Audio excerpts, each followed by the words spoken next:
सिद्धांत का 91वां भाग है और इस भाग से हम प्रारंभ करेंगे ग्रहणाधिकारों का। और इस भाग से प्रारंभ होगा चंद्र ग्रहणाधिकार। और ग्रहणाधिकार के प्रारंभ में बिंब साधन पर आचार्य के द्वारा बताए गए जो श्लोक हैं उनको देखेंगे इस भाग में।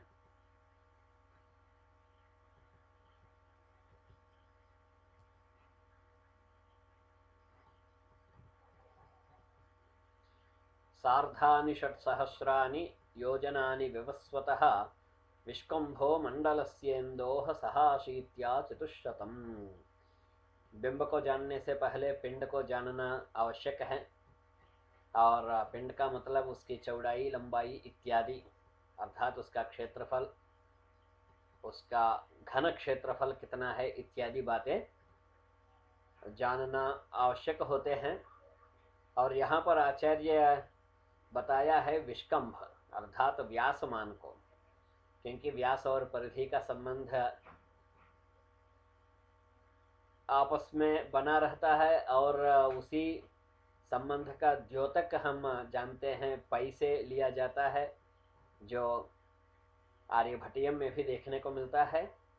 हम यहाँ पर केवल आचार्य के वचनों से, जैसे हम पहले से पिछले 3 अधिकारों में इसी परंपरा का पालन किए हुए हैं, केवल आचार्य वचनों तक अर्थ समझने का और आचार्य के अभिमत को समझने का प्रयास कर रहे थे, क्योंकि हमारा विचार विमर्श का क्रम है। दूसरी आवृत्ति में सार्धानि षट्सहस्राणि योजनानि विवस्वतः, यहाँ पर सार्धानि षट्सहस्राणि 6000 आधे सहित, अर्थात सहस्र का आधा 500, तो ये हुआ 6500 योजनानि, इतने योजन क्या होगा, विवस्वतः विष्कम्भो भवति। यह विवस्वतः, विवस्वान सूर्य, विवस्वतः सूर्य का यह विष्कम्भ होता है। यहाँ सार्धानी का अर्थ क्या हुआ, अर्ध सहितानि षट्सहस्राणि, माने आधे सहित 6000 योजन, यह सूर्य का विष्कम्भमान है।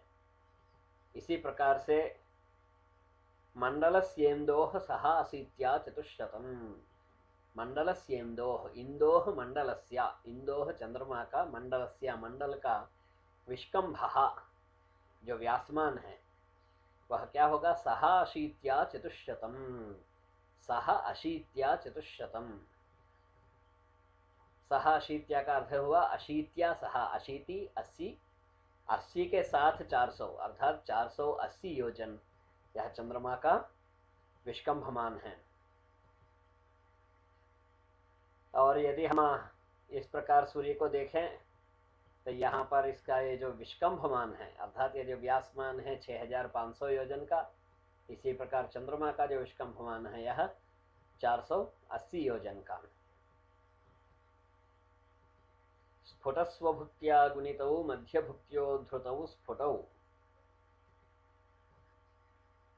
अभी जो बताए हैं 6500 योजन और 480 योजन, ये मध्यम मान है। तो फिर मध्यम मान का स्पष्टीकरण बता रहे हैं आचार्य जी यहाँ पर।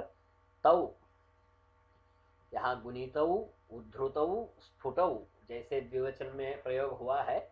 तो अभी हमने क्या देखे थे कि सूर्य और चंद्रमा दोनों के विष्कम्भमान देखे थे, अर्थात विष्कम्भौ मैंने तौ विष्कम्भौ, माने वे दोनों विष्कम्भ क्या होंगे, स्फुट स्वभुक्त्या गुणितौ, स्फुट स्वभुक्त्या अपनी जो स्पष्ट भुक्ति है उससे गुणित, मध्य भुक्त्या उद्धृतौ, मध्य भुक्ति से उद्धृत हो, तब वे क्या होंगे, स्फुटौ, वो स्पष्ट होंगे। अर्थात चंद्रमा के जो विष्कम्भमान है उसको चंद्रमा के स्पष्ट भुक्ति से गुना करके चंद्रमा के मध्यम भुक्ति से भाग देंगे तो चंद्रमा का स्पष्ट विष्कम्भमान हो जाएगा। इसी प्रकार सूर्य के विष्कम्भमान को सूर्य के स्पष्ट भुक्ति से गुना करके मध्यम भुक्ति से भाग देंगे तो वह सूर्य का स्पष्ट विष्कम्भमान हो जाएगा। रवेः स्वभगनाभ्यस्तः शशाङ्कभगनोद्धृतः शशाङ्ककक्षागुणितो भाजितो वार्ककक्षया विष्कम्भश्चन्द्रकक्षायां तिथ्याप्ता मानलिप्तिकाः।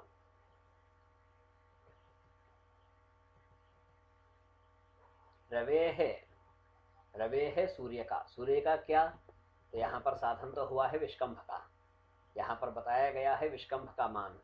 तो रवे है विष्कंभ स्वभगनाभ्यस्त, उसके भगन से मैंने सूर्य के ही भगनों से अभ्यस्त करेंगे।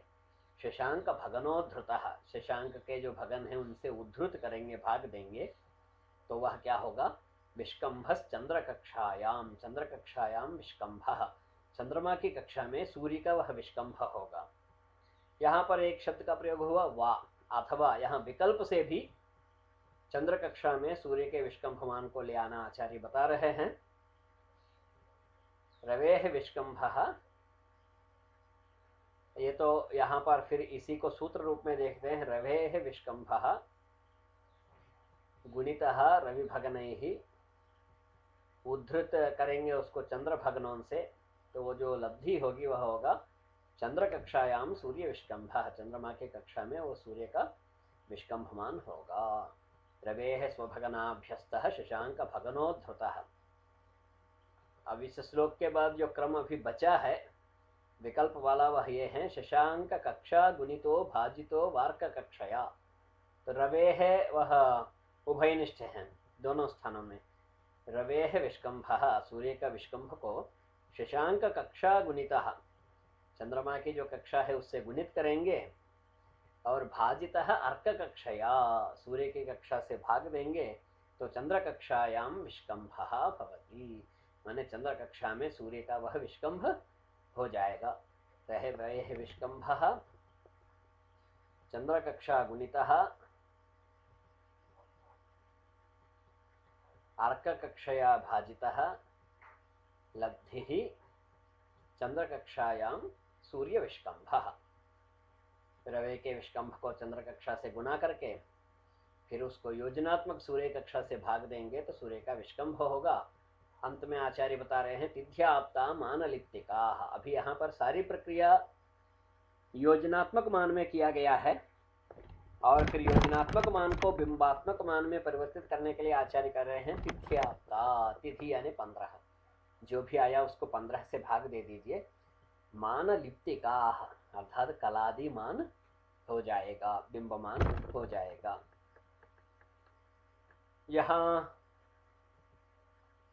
ये पिंड क्या है, ये बिंब क्या है, और यहाँ हम पिंड को ले रहे हैं अथवा बिंब को ले रहे हैं। यदि बिंब को ले रहे हैं तो वो किस प्रकार से दिखता है, इस प्रकार के बहुत शंकाएं दिमाग में बनती हैं, और श्लोकों को समझने के लिए मस्तिष्क पटल में एक ऊहा चित्र बने रहना हमेशा लाभदायक होता है। उस दृष्टि से यहाँ कुछ बातें सामने रखने का प्रयास कर रहे हैं। ये सामने एक हवाई जहाज दिख रहा है, इसका प्रमाण क्या है, इंसान कैसे जानता है, तो एक इंसान यहाँ से देख रहा है, तो इन दोनों स्पर्श रेखाओं के बीच के दायरे में ये जो भाग है ये हुआ यह विमान का आकार, विमान का मान इस आंख के लिए, और वही विमान आंखों से थोड़ा दूर गया, तो यहाँ पर फिर वही व्यक्ति उसको जब देख रहे हैं तो उसका जो आकार, वो जो परिणत आकार है, माने इस आंखों के सामने जो परिणत हो रहा है, जो बदल रहा है, वो आकार थोड़ा घट गया, घट के इतने ही मात्रा में सामने आ गया। यही विमान और थोड़ा आगे गया, व्यक्ति वहीं पर है और वह देख रहा है, तो उस व्यक्ति की दृष्टि में इस नेत्र के सामने उस विमान का जो आकार है, मान है, वो और छोटा हो गया। यहाँ वास्तविकता तो हम सभी जान रहे हैं, इस विमान के जो वास्तविक मान है वो घटता बढ़ता नहीं है, और यहाँ इस दृश्य स्थान से आंख से उसके दूरी में जो परिवर्तन हो रहा है, जो दूरी बढ़ रहा है, जैसे जैसे दूरी बढ़ रहा है वैसे वैसे ये विमान का जो आकार है छोटा होता जा रहा है, अर्थात विमान का जो बिंबमन है वो घटता जा रहा है। और यहाँ जो प्रारंभिक चिन्ह में जो संभव नहीं है, जो प्रारंभिक चित्र में जो संभव नहीं है, वो यहाँ संभव हो सकता है। यदि यहाँ पर कोई पक्षी इस दायरे में कहीं बीच में आ जाए और उस पक्षी का बिंबमान अर्थात तो कितना बड़ा छोटा है इसका मान चर्चा नहीं है। यहाँ पर पक्षी और आंख के बीच के दूरी के पर आधारित वह बिंबमान पक्षी का यदि इससे बड़ा हो जाए और पक्षी यहाँ आ जाए तो यह स्वाभाविक बात है कि यह विमान इस व्यक्ति को दिखेगा नहीं। कुछ यूं ही बात होती है ग्रहण में। अब ये और दूर गया विमान, यहाँ तो एकदम वो पंछी जैसे ही लग रहा है। यहाँ पर पंछी केवल इस विमान को ही नहीं तो विमान के इर्द गिर्द के स्थानों को भी ढकने की क्षमता रखता है, तो ये और छोटा हो गया। अब इसको ग्रहण वाली स्थिति में देख लेते हैं। ये मान लीजिए सूर्य है, अपने स्थान में भ्रमण कर रहा है, अपने कक्षा में है, और ये चंद्रमा अपने कक्षा में, क्योंकि सूर्य के निचले स्तर में ही चंद्रमा की कक्षा होगी। और यहाँ दृष्टा देख रहा है, वह सूर्य को जब देख रहा है तो ये दूरी के ऊपर निर्भर है।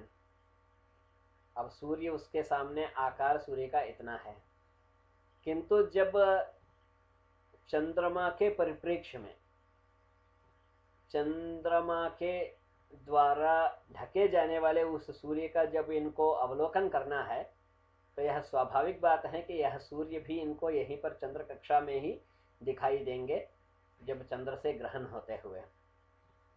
अब वो स्थिति क्या होगी, हमें यहाँ पर देखना होगा सूर्य को। और आप इतने दूरी को ध्यान से देखिए, यहाँ पर इतने मात्रा में जो सूर्य दिख रहा है वही मात्रा यहाँ पर संभव नहीं है, क्योंकि आंख उसी चीज़ को देखता है जो स्पर्श रेखाओं के बीच का जो मान है। यानी यहाँ पर वास्तव में मान क्या होना चाहिए, यहाँ वास्तव में मान इस प्रकार से बनता है, अर्थात यह सूर्य भले आकार में इतना बड़ा है किंतु वो हमें कितना दिखाई दे रहा है, वो इतना दिखाई दे रहा है। और फिर